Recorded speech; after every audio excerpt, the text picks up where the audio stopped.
Hello, আমি Mona Lisa.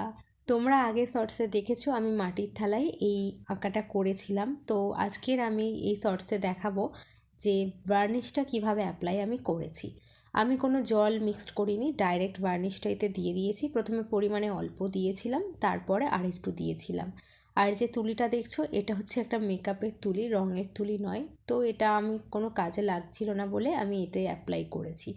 আচ্ছা, তো মোটামুটি রঙটা পুরো শুকনো হবার পর কিন্তু আমি বার্নিশটা দিয়েছি, কারণ রঙ একটু কাঁচা থাকলে কিন্তু রঙটা নষ্ট হয়ে যাবে।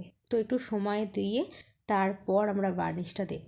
আর বার্নিশটা অ্যাপ্লাই করা পুরোপুরি হয়ে গেলেই তুলিটা কিন্তু সাথে সাথে ধুয়ে নেব, নইলে কিন্তু এরকম শক্ত হয়ে যাবে। এটা একটু খেয়াল রাখবে তোমরা। আর কেমন কিছুই কঠিন ব্যাপার নয়। এরপর এটাকে একটু শুকনো হওয়ার জন্য টাইম দিতে হবে। আর এটা হচ্ছে দেখো পরের দিন সকালে, যেখানে আমার পুরো রং এবং বার্নিশ দুটোই শুকনো হয়ে গেছে আর কতটা গ্লেসও দিচ্ছে দেখো।